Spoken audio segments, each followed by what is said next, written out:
Houdini is increasingly becoming a favorite among scientists and media artists. Today we talk to Kalina Borkiewicz, Andy Thomas, Ferdi Alici, and Eli Joteva. We talk about how Houdini is used across the intersection of science and art. This is HIP TV.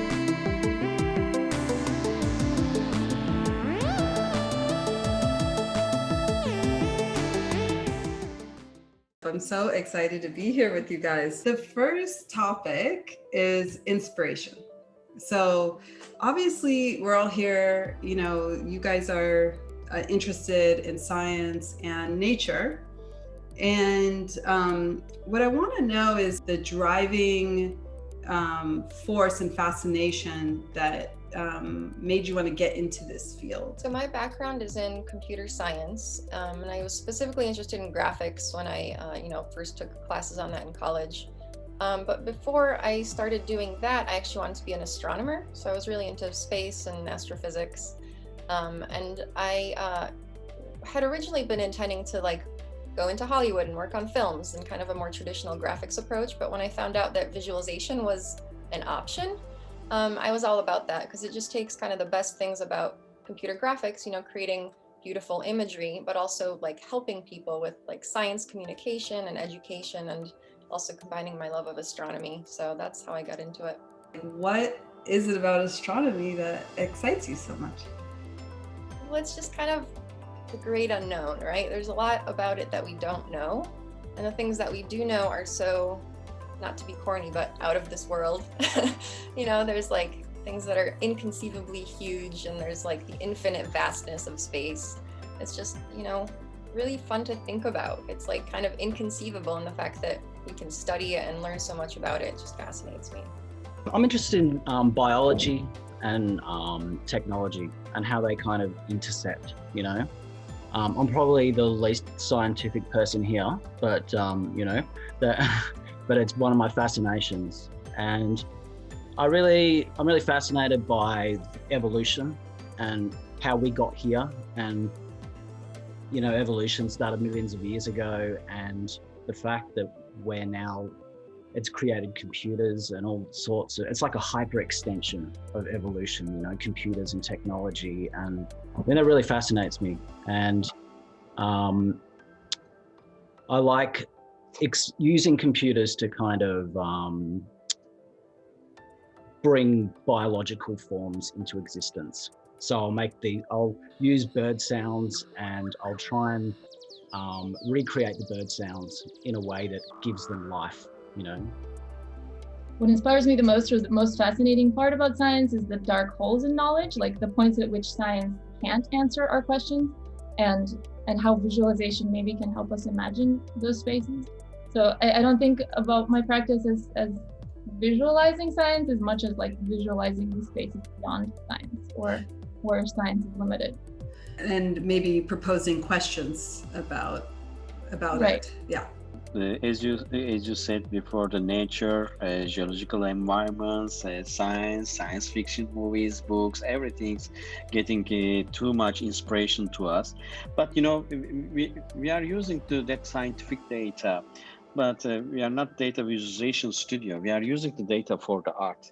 It means data as a paint, algorithm as a brush for us. I mean, we are thinking about the more artistic ways.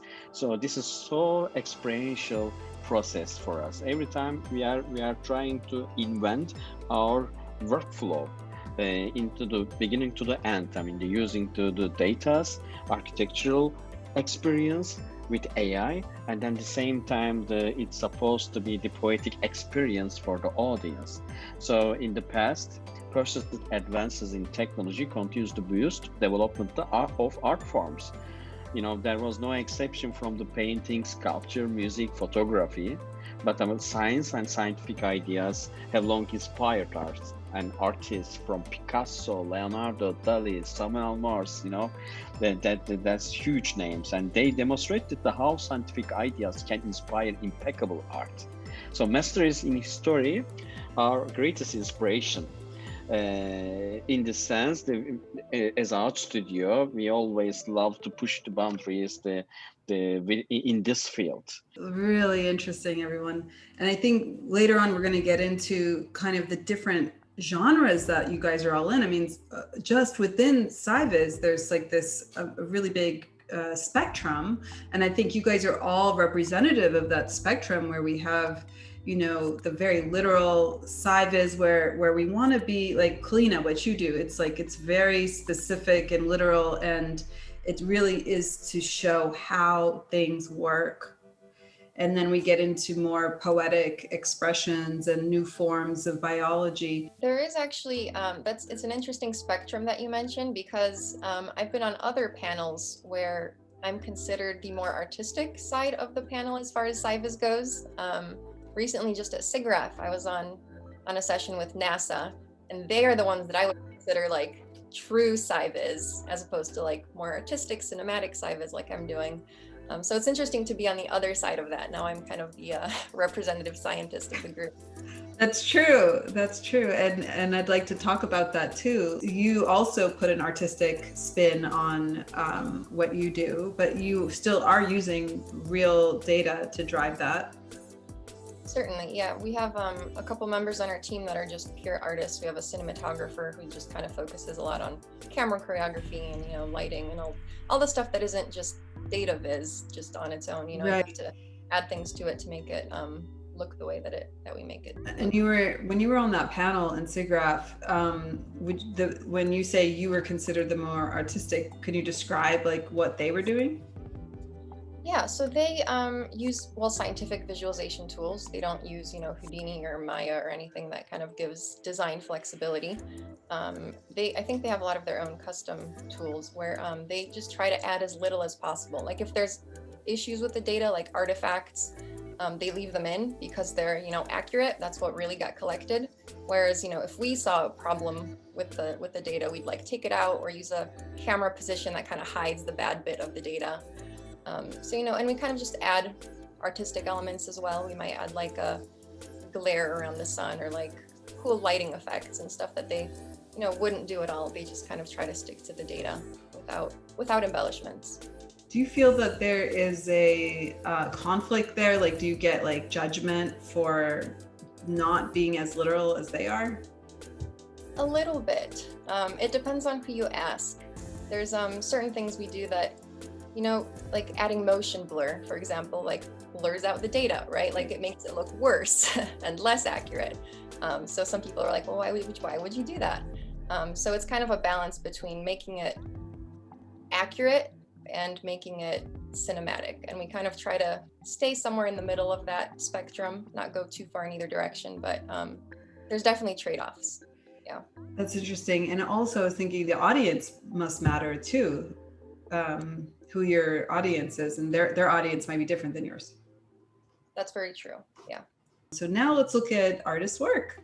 So these are all scientific data visualizations. So, you know, we take the data and try to represent it as accurately as possible, but try to use a lot of cinematic techniques like, you know, camera and lighting and creating contextual environments around the data so that it's not just kind of, you know, looking from the top down at a box of data, but actually trying to get really close up and try to make it feel awe-inspiring and impressive.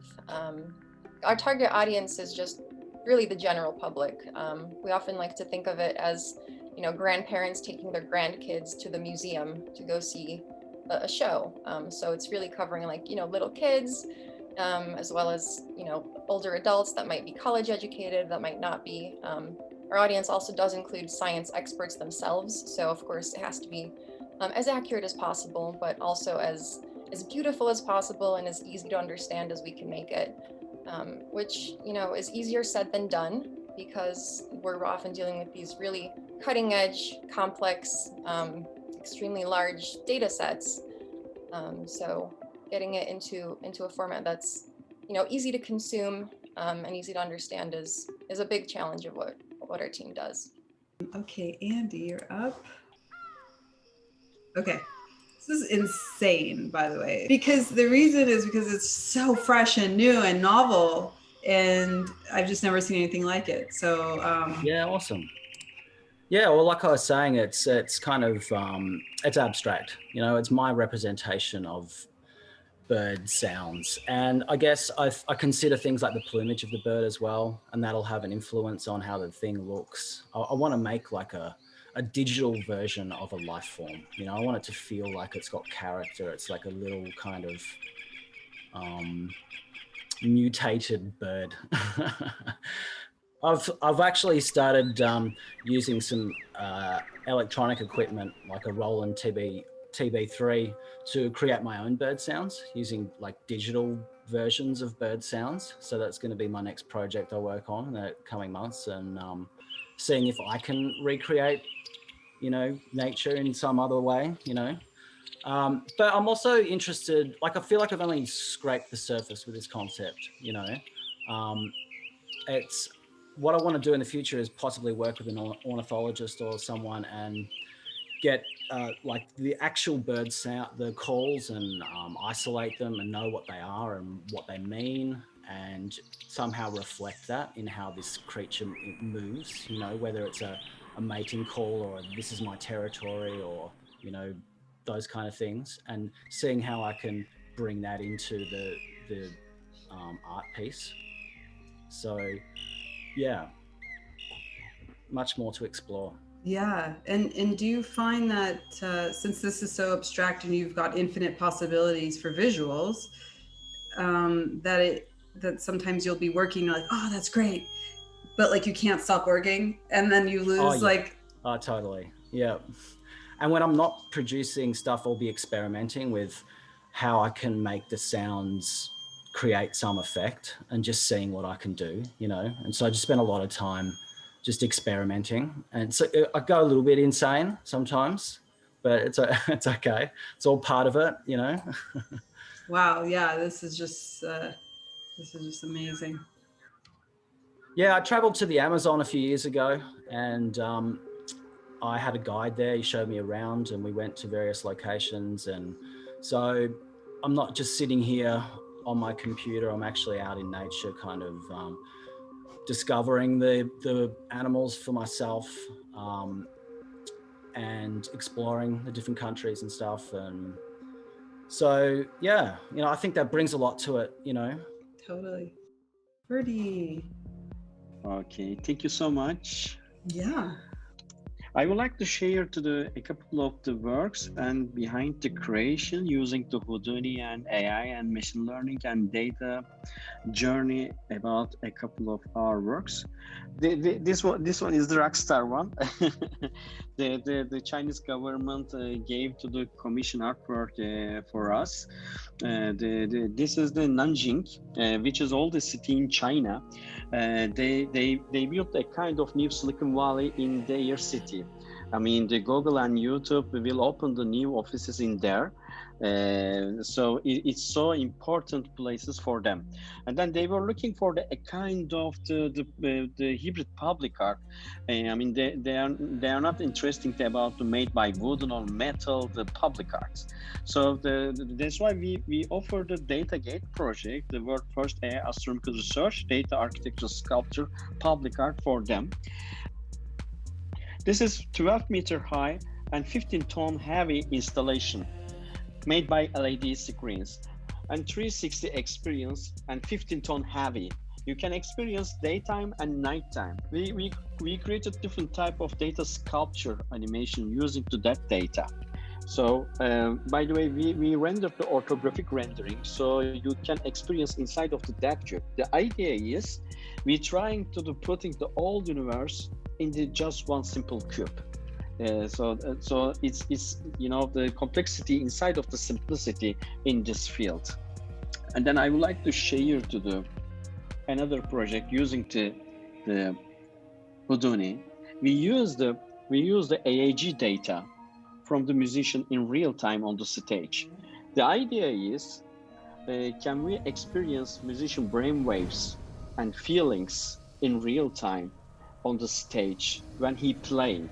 So we collected the 6 different data from the musician brain, like attention, tension, meditation, and the 3 different more abstract data, the delta, beta, and gamma for different type of data paintings on this stage.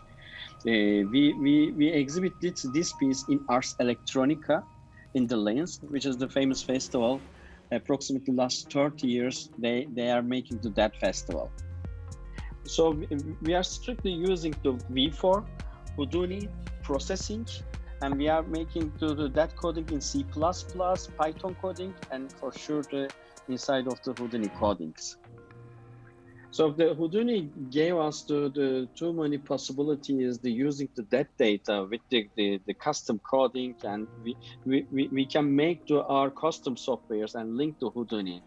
At the same time, we are using the third-party plugins like Xparticle, like that plugins.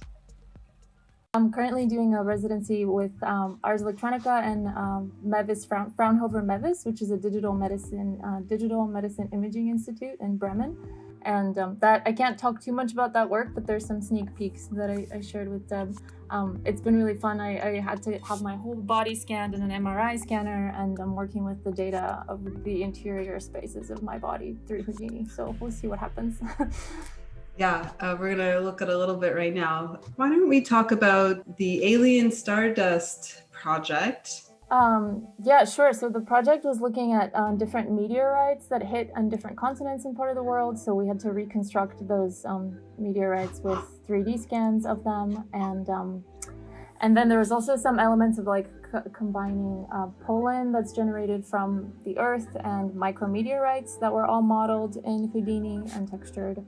And then instance to kind of break out as these meteorites are flowing through space. So the way that she's running it now is as a meditation where people can experience it online. This is just like a sneak peek of their brain neuron scans of the brain fibers. And Houdini, something interesting that I learned in the process of talking to the scientists is that MRI actually doesn't image the structure of the body, but the hydrogen atoms. So experimenting with Houdini was a way of thinking about how can I image what the MRI can't see but is actually using to determine the data set. So they're small MRI, small hydrogen atom particles.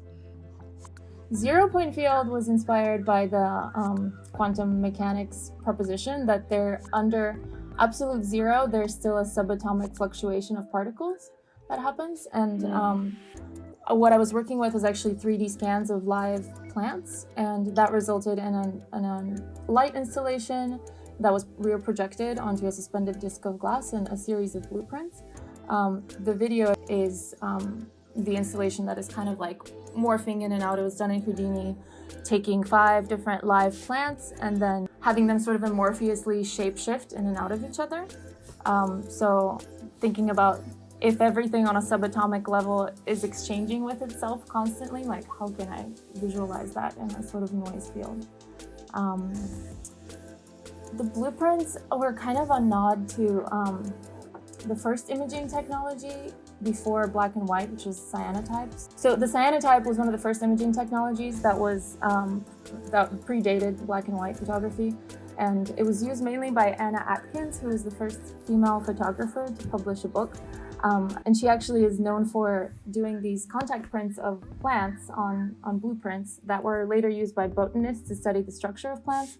So I was interested in kind of taking this like flattening approach of the past and the cyanotype, which uses ultraviolet light to produce an image, to combine that with 3D scanning. And I used an infrared 3D scanner to scan these plants and then combine multiple views of them on the same sheet of paper. So Houdini was used in this project to process the 3D scans, basically insert sprites over the data points to produce really large size negatives, because I could render out at like 7K.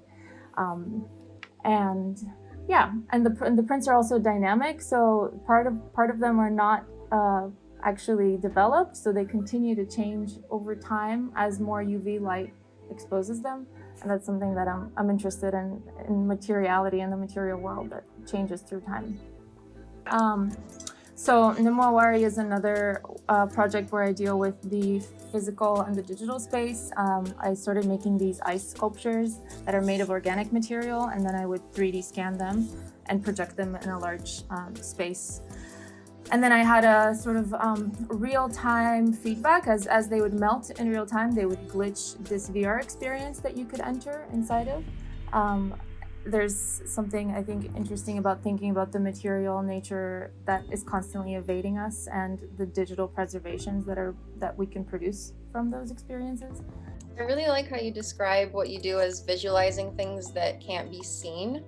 I've heard that used before to refer to visualization. I think we do a lot of that too, though in a different way than you do. One of the recent visualizations we made was of this like photosynthetic little organelle, and it's smaller than a wavelength of light. So like what does like even color or shape mean at that point? You know, it is a scientific data set, but like you really can't see it. So there was a lot that we had to invent. Exactly. Yeah. I think that's so interesting. That's like one of the most interesting parts of SciViz is the point at which we all have to interact with the data in a way that influences it, and it's almost like we're producing something new every time we mess with it or we see it, no matter what. So yeah, I think that's a common thread that's going through everyone's work here, isn't it? It's like imagination is a filter of some sort, and we're visualizing things that can't be seen and out in space, and these kind of, and we need to understand these things, and having a visual, we're such visual creatures, having a visual feedback really helps us to understand it in a scientific way as well. I think it's interesting. So now let's talk about Houdini. Like how does it help your work? What happened when you discovered it? Was it a big deal? I haven't actually used anything other than Houdini as far as scientific visualization goes, but I don't think I could ever imagine using anything else. Houdini is just kind of the ideal tool for it. Most people use it for visual effects. And if you think about it, what is a supernova if not like an explosion, right? That's like an effect, what people would consider in graphics. So there's just a lot of tools that really work with the types of data types, not necessarily the data formats themselves, but just ways of making these volumetric data sets look good, ways of dealing with the data. I love how it's procedural, has a non-destructive history. These are all really important things as you're iterating on a data set. Another nice thing is the flexibility with data types, how you can read in a point cloud and then easily turn that into a volume or vice versa. So there's lots of different options for visualizing data that's really useful. Yeah, like I touched on earlier, I think for me it's the audio side of things and the flexibility that Houdini gives with that. Being able to export the audio to different aspects, all different aspects of the 3D structure, whether it's the color or whether it's the size of particles, or all these things can be driven by the audio, and it's so flexible, and you can just get some amazing results, and like Kalina said, the procedural nature of it too is great, because you can create sets and go back and then use them as templates for other ones, and it creates a lot of flexibility.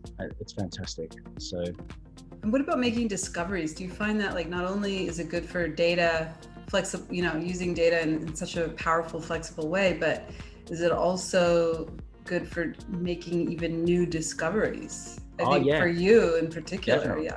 Yeah, definitely.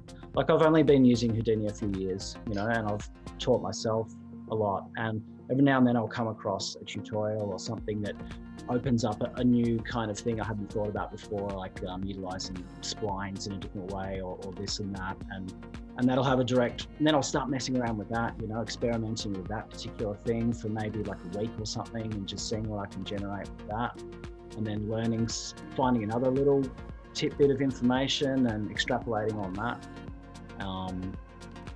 And I've even been using a bit of some other tools like Embergen and importing the VDBs into Houdini as well, and it shows the flexibility of that too, and it's quite an interesting piece of software in itself. So there's a lot there. Yeah, actually, for that kind of projects, we trying to put the hybrid structure for the final output. I mean, we are working with the data scientists, AI coders and coders, and the artists for the visualization. So the three different the team consists of for final artwork. But the important part is the Houdini, because of the in the Houdini, all that process becoming something, with the visuals. So that's why very important part for the final output. And then the Houdini gave allowed to us giving too many opportunities in that node base with the coding. It means you can create anything and everything inside of that system with the codes. So that's why this is strongly part in our creation process with Houdini. Definitely, this is infinite possibilities for making different type of visualization using that huge data corpus. Well, I love that it's a visual, intuitive based like node language. Before I used it, I was working in MaxMSP and VVV to work with brainwave data, and when I discovered Houdini, it totally blew my mind that I could have a visual output as well as like an input node based system. So I love it. I love that it gives me a lot of control over what to show, the tempo, the rhythm. And also what to leave out, how to create room for the viewer's imagination to enter the work as well. There's just so much flexibility with that. Sometimes with the algorithms too, in terms of discoveries, it almost feels like I'm collaborating with another brain because I constantly get surprised by what it generates.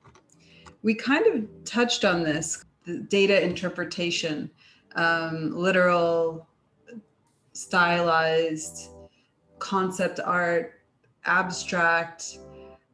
Where do you guys think the value is in all the different expressions of sci-biz? One thing I want to say is that there is no way to just visualize a data set like as is without putting any of your own spin on it. If you get a data set, it might just be like a solid cube of a volume, right? Like just can't see through it. So you have to kind of decide, which values do I want to make transparent? What kind of colors do I want to add onto it? And like every little decision that you make kind of compounds on top of itself and like hides different pieces of the data. And you always have to make design decisions to highlight one piece of it over a different piece. So I think there isn't really such a thing as, a literal or an objective. Yeah, no such thing as that. I mean, you can get closer to that, I suppose, but that's really just not a thing that even exists. So how do you make those decisions of what to leave out, what to show? When we do that, we work really closely with the scientists. We ask them what their story that they're trying to tell in their research is, and we try to do a first stab at a visualization. There's a lot of back and forth of showing like, well, are we looking at the right thing here? And we also have audience tests. So then, we'll show it to potential audiences and say, like, what are you getting out of this, to make sure that they're actually understanding and picking up on the pieces of the story that we're trying to tell as well. So really looking at it from both sides, making sure that it's as scientifically accurate as possible and also as understandable as possible. I can resonate with some of that. I feel like I'm kind of sculpting with the sounds. And if I just, like, some bird sounds are really chirpy and solid, and they translate well to reactions within Houdini. But then there's other sounds that don't translate so well. And I think a lot of people who are trying to create audio, visual, graphics forget that sometimes you need to kind of actually sometimes I'll go in and manipulate the sound or chop bits out first and then bring them in. So I'll actually be kind of, if I just brought the whole bird sound in, it can create a mess sometimes, you know what I mean? So sometimes I'll have to just actually chop little bits up, or even use other software like Adobe Audition or Ableton or something to kind of manipulate the sound in a way that's going to work better within Houdini. So it's quite a process back and forth too. Right, you're making artistic decisions, and that edits the raw data that you bring in. Yeah. As I told you, we are using the data as a paint algorithm, as a brush. So we are not looking for the scientific conclusion. Actually, we are interested to making to a kind of architectural experience, which is we transform the unseen data the scene, you know. So it means we are designing a kind of 3D space with the data same time, and then we always trying to making epic and cinematic experience for the audience. So it means there are too many artistic decisions using that raw data, and the color, the size, particle size, or emitter image, everything they're coming from our side. But when we put to that system, then after that data deciding to do all that things, you know. So that's the very nice collaboration between the machine, human, and data for the hybrid installation. What do you want the audience to feel and think? I mean, what's interesting too about all of your work is that you're kind of hitting the audience on two levels: intellectually to think about something, but also to feel something. So what is the ultimate goal or experience you want your audience to have? We trying to do making feeling for the audience, like creating the parallel universe for them, you know. So it looks like they cannot that kind of feeling in their daily life. It's totally different out of this world, you know. We are generally focused on that feeling for the audience. Like there's another world out there, and you're presenting this other world to them. Definitely. I mean, when they see the first time, we want to say, they say, wow. Then after that, it's supposed to be more meaningful statement behind that wow things. When the audience trying to understand that behind the creation, they can understand this is so scientific process and so meaningful, epic, meaningful connection between the architectural design, data, and then the animation, you know, all of that things actually as a package for the final statement. You know, it's more than just abstract things, according to our story. The more you get away from the literal objective, the more you're injecting meaning, like extra layers of meaning. Yes, exactly. I mean, there are too many layers, some of them the hidden. We are putting the hidden the messages inside of our works, so people cannot understand easily. If they can look more deeply, and they're trying to understand more deeply, maybe they can see a couple of secret messages inside of that art piece. When you see your work for the first time, is it just like, whoa, because it's so big, your work? Yeah, thank you so much. That's our purpose. Yeah, I mean, there's something, the other word that comes to mind to me is profound. Yeah, there's a lot of power in your work, a lot of power. It's almost like ominous or something. It has a real feeling of the power of the universe and the mind and stuff, you know? I mean, I think all of your work is like that. Andy, your work too, it's like when I see the quick shapes and the colors and the lights and the way you put it all together, if you made that big, maybe that creates some power too. Yeah, I did some work for a Bjork concert a few years ago and had it huge on the big LED screens at her stage, and it definitely gives it a lot more power when it's massive, you know, and it's on a big screen. Yeah.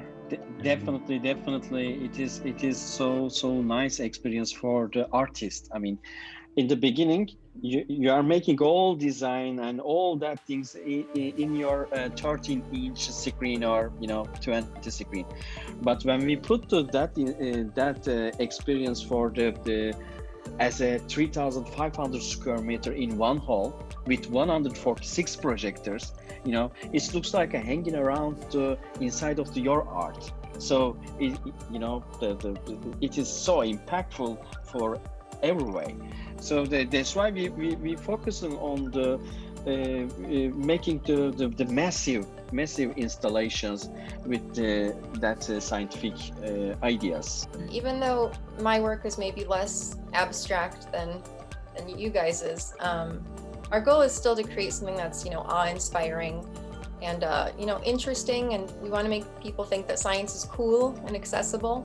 The goal isn't so much that people will go home and remember like facts about science, but just that they feel inspired and maybe want to go out and learn more about science on their own because they find it so cool and fun.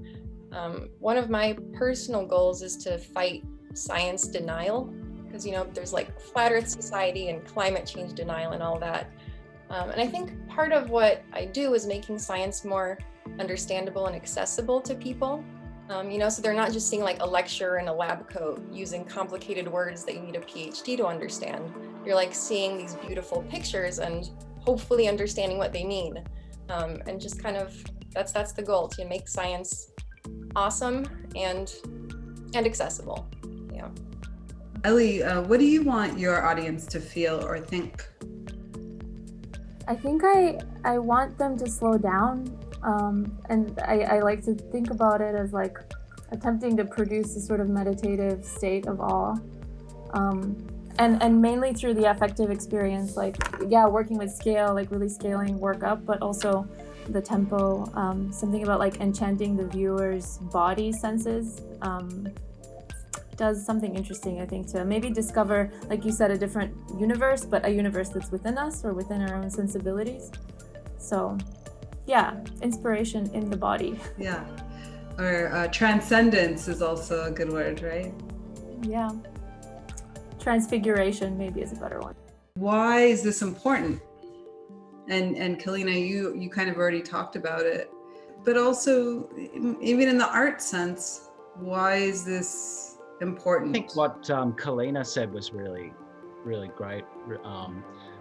Like making young people feel excited about it, making people be inspired by it rather than just science in a book, how we grew up. That young people can be excited about it now, and they've got all this different inspiration. I think it really helps drive science forward as a whole when there's a feeling of excitement about how it's being presented. I think that's really important. And the audience, it's not just about young kids, it's about really everyone. We recently finished a documentary about solar superstorms. And that was actually shown to Congress in Washington, D.C. before they voted on a bill to stop funding space weather research.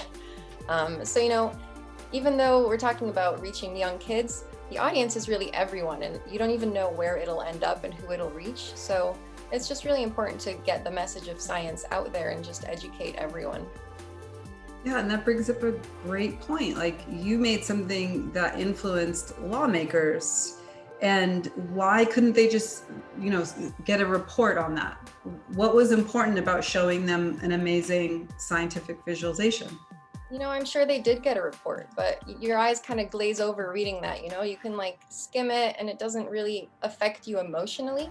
Like, sure, you can maybe understand it mentally and say like, oh, okay, this is important, sure. But when it's like shown to you in a way that's beautiful and like massive on a large scale, and you just have an emotional reaction to it that really sticks with you and makes you really feel more passionately about the subject. Right, I think the emotional aspect is incredibly important. And I do think that visualizing science can change people's lives in a sense that like you can actually make someone think new thoughts and feel new feelings. And it's not just entertainment, as much as it's gorgeous and you see it and you're like, oh, I feel in awe right now, but then it can ignite like interesting ideas that can stay with you. I mean, and that's really the power of this work. It was really a pleasure, you guys. Thanks for the opportunity. It's great. Yeah, thank you. Yeah, thank you. Sketch each other. Bye.